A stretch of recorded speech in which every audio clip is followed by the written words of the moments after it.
नमस्कार दोस्तों, स्वागत है आप सभी का आपके अपने YouTube channel Avon Gyankunj official में। आज का ये वीडियो जीके क्विज का वीडियो है, जिसमें मैं लेकर आया हूँ जीके के 25 इंपॉर्टेंट क्वेश्चंस जो कि विभिन्न एग्जाम्स के लिए इंपॉर्टेंट है, चाहे वो एसएससी एग्जाम हो, रेलवे एग्जाम हो, बिहार पुलिस एग्जाम हो, यूपी पुलिस एग्जाम हो या फिर अन्य कोई भी एग्जाम, सभी एग्जाम के लिए क्वेश्चन इंपॉर्टेंट है और पूछे जाते हैं। तो चलिए शुरू करते हैं आज का ये वीडियो। पहला प्रश्न आपके सामने है, भारत के किस भाग में गर्म हवा लू चलती है? आपको बताना है कि लू जो है, जो कि एक गर्म हवा है, भारत के किस भाग में चलती है? दक्षिण पश्चिम, पूर्व और उत्तर पूर्वी, पश्चिम और दक्षिण पश्चिम या फिर उत्तर और उत्तर पश्चिमी। तो ये कहाँ चलती है? ये चलती है पंजाब, हरियाणा, राजस्थान, यूपी, बिहार, एमपी, गुजरात भागों में।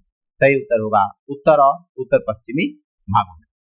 ये कब चलती है? पूर्व मानसूनी हवा है, अप्रैल से जून के बीच चलती है। अप्रैल से जून के बीच कैसी हवा है ये? अप्रैल से लेके जून के बीच चलती है। कैसी हवा है? गर्म और शुष्क हवा है। गर्म शुष्क हवा है, धूल भरी हवा है ये, जो कि चलती है। चलिए देखते हैं अगला प्रश्न कौन सा है। क्वेश्चन है, 1307-8 ईस्वी में अलाउद्दीन खिलजी का पहला दक्षिणी अभियान निम्नलिखित में से किस क्षेत्र में हुआ था? अलाउद्दीन खिलजी ने 1307-8 में कहाँ पे अपना अभियान किया था, आक्रमण किया था? मदुरा, वारंगल, द्वार समुद्र या देवगिरी?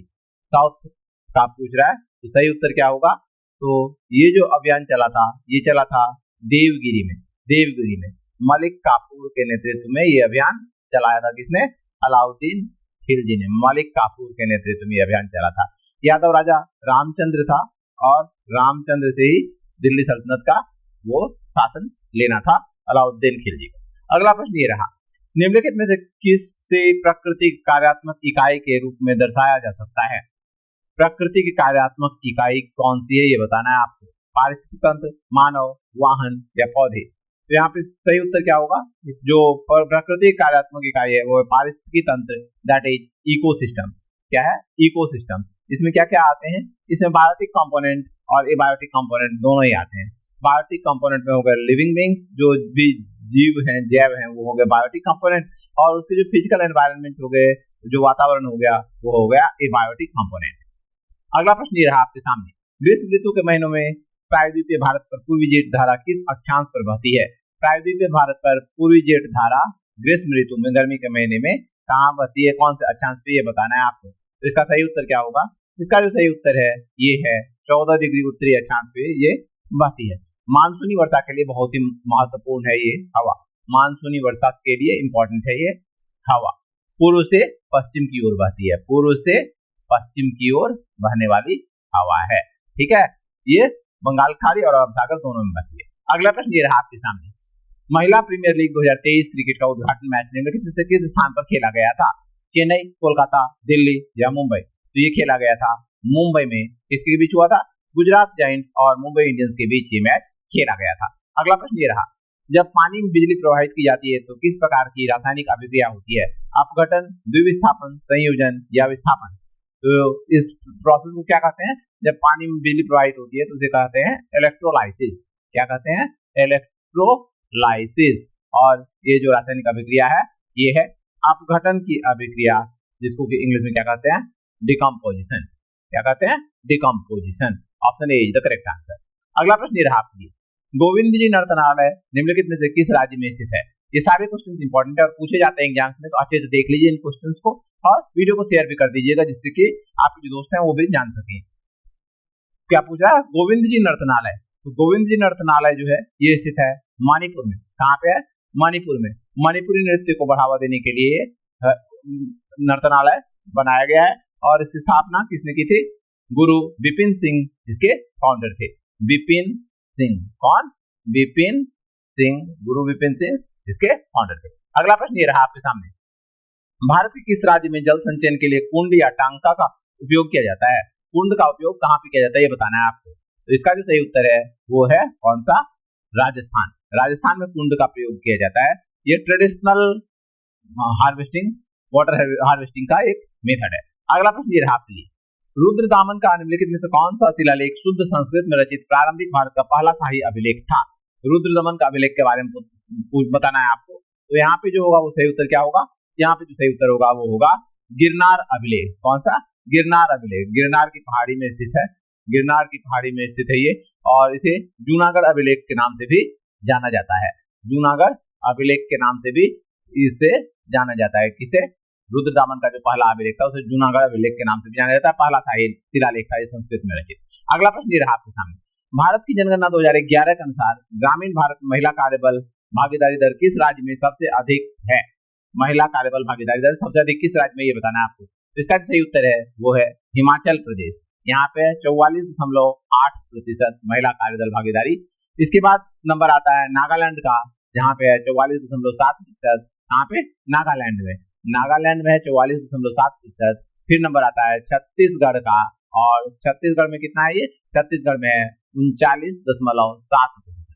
अगला प्रश्न ये रहा आपके सामने, क्वेश्चन है निम्नलिखित में से कौन सा उत्सव सूर्य देव और उनकी पत्नी उषा को पृथ्वी पर जीवन बनाए रखने और मनोकामनाएं पूरी करने के लिए धन्यवाद देने हेतु समर्पित है? ऑप्शन आपके सामने विश्वकर्मा पूजा, मड़ई उत्सव, स्वराज सभा या फिर छठ पूजा। तो इसका जो सही उत्तर है वो है छठ पूजा। मुख्यतः कहाँ मनाया जाता है? बिहार में और पूर्वी उत्तर प्रदेश में ये त्योहार मनाया जाता है।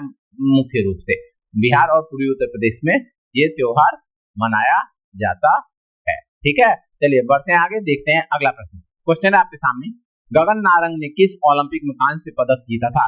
गगन नारंग कौन सी खेल से है संबंधित? गगन नारंग जो है वो शूटिंग से हैं। कौन से खेल से हैं? शूटिंग से संबंधित है। इन्होंने जीता था 10 मीटर राइफल प्रतियोगिता में, 10 मीटर एयर राइफल में इन्होंने पदक जीता था, ब्रॉन्ज मेडल। कौन से ओलंपिक में? 10 मीटर एयर राइफल में कौन से ओलंपिक में जीता था? तो इन्होंने जीता था लंदन ओलंपिक 2012 में ये पदक। अगला प्रश्न ये रहा, अरबी, फारसी और इस्लामी कानून के अध्ययन को बढ़ावा देने के लिए कोलकाता में मदरसा कब खोला गया था? अरबी, फारसी और इस्लामी कानून के अध्ययन को बढ़ावा देने के लिए कोलकाता में मदरसा कब खोला गया था? ये खोला गया था 1781 ईस्वी में। 1781 ईस्वी में। कौन थे? Governor general Warren Hastings. Warren Hastings ने ये खोला था। क्यों खोला था? मुस्लिमों में पूर्वी शिक्षा का प्रसार करने के लिए ये मदरसा खोले गए थे। अगला प्रश्न ये रहा आपके सामने, टेट्राब्यूटाइल अल्कोहल का IUPAC नाम बताना है आपको। टेट्राब्यूटाइल अल्कोहल का IUPAC नाम बताना है। तो इसका सही उत्तर क्या होगा? इसका जो सही उत्तर है वो है 2 methyl propane two all. 2 methyl propane two all. तो ये क्या है? इसमें जो है 3 कार्बन बैकबोन है, यानी कि प्रोपेन पाया जाता है, प्रोपेन है, और इसके दूसरे कार्बन पे एक मिथाइल ग्रुप और एक हाइड्रोक्सिल ग्रुप होता है। एक मिथाइल ग्रुप है और एक हाइड्रोक्सिल ग्रुप पाया जाता है। मिथाइल ग्रुप और हाइड्रोक्सिल ग्रुप पाया जाता है, तो इसीलिए ये दूसरे कार्बन पाया जाता है, तो इसका नाम हो गया 2 methyl propane two all. Okay, अगला प्रश्न ये रहा आपके सामने, संविधान का कौन सा अनुच्छेद ये स्पष्ट करता है कि प्रत्येक राज्य की कार्यपालिका शक्ति का प्रयोग इस प्रकार किया जाएगा कि संघ की कार्यपालिका शक्ति के प्रयोग में कोई बाधा या प्रतिकूल प्रभाव न पड़े, और संघ की कार्यपालिका शक्ति राज्य को ऐसे निर्देश देने तक विस्तारित होगी जो भारत सरकार को उस उद्देश्य के लिए आवश्यक प्रतीत हो। क्या होगा इस प्रश्न का सही उत्तर? डायरेक्ट क्वेश्चन पूछ दिया गया अनुच्छेद से संबंधित। इसका सही उत्तर है अनुच्छेद 257। ऑप्शन नंबर 3 है इसका सही उत्तर। अगला प्रश्न ये रहा आपके सामने, ब्याज दर और मुद्रा की मांग के बीच क्या संबंध है? ब्याज दर और मुद्रा की मांग के बीच संबंध बताना है आपको। तो यहाँ जो सही उत्तर होगा वो क्या होगा? दोनों इनवर्सली प्रोपोर्शनल होते हैं। यदि ब्याज दर ज्यादा है तो मुद्रा की मांग कम हो जाती है, ब्याज दर कम होता है तो मुद्रा की मांग बढ़ जाती है। सही उत्तर होगा ऑप्शन नंबर 1 व्युत्क्रम। दोनों क्या है? व्युत्क्रम, इनवर्सली प्रोपोर्शनल। ब्याज दर इनवर्सली प्रोपोर्शनल है किसके? मुद्रा की मांग के। इसके मुद्रा की मांग के इनवर्सली प्रोपोर्शनल है। ठीक है, चलिए बढ़ते हैं आगे, देखते हैं अगला प्रश्न। क्वेश्चन है, निम्नलिखित में किस राज्य की सरकार ने अनुच्छेद 41 के आधार पर वरिष्ठ नागरिकों के लिए 2022 में एक मसौदा नीति बनाई है जिसका उद्देश्य वरिष्ठ नागरिकों के कल्याण के लिए एक निदेशालय का गठन करना है?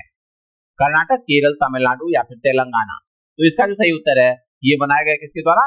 तमिलनाडु के द्वारा ये बनाया गया, जिसमें कि बुजुर्गों को हेल्थ के संबंधित वो दी जाए, उनके घर की व्यवस्था की जाए, सारे प्रकार के वो सुविधा उपलब्ध कराई जाए, इसके लिए तमिलनाडु ने ये मसौदा तैयार किया है। अगला प्रश्न ये रहा, वर्ष 1952 में निम्नलिखित में से किसने फिल्म अमर भूपाली के लिए अपनी आवाज दी जो एक साथ 2 भाषाओं में बनाई जा रही थी और उन्होंने बंगाली और मराठी दोनों में गाया था?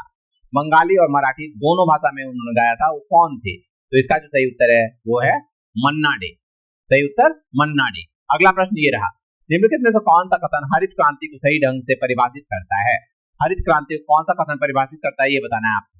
यह सभी उद्देश्यों के लिए हरे रंग का उपयोग करने की एक नई रणनीति है। नहीं, रंग से इसका कोई लेना देना नहीं था। यह वन का हिस्सा बढ़ाने की एक नई रणनीति है। नहीं, क्या था? यह कृत्रिम खाद्यान्न विशेष रूप से गेहूं और चावल का उत्पादन करने की एक नई रणनीति है। बिल्कुल सही। और चौथा है ऑप्शन, यह केवल हर्बल उत्पादों का उपयोग करने की एक नई रणनीति है। नहीं, हमारा सही उत्तर क्या हुआ? हरित क्रांति के संबंध में जो सही कथन है वो है यह कृषि में खाद्यान्न विशेष रूप से गेहूं और चावल का उत्पादन करने की एक नई रणनीति है। अगला प्रश्न ये रहा आपके लिए, राज्य के नीति निर्देशक सिद्धांतों के बारे में निम्नलिखित में से कौन सा कथन सही नहीं है? पूछ रहा है क्या? कौन सा कथन सही नहीं है? क्या पूछ रहा है? सही नहीं है।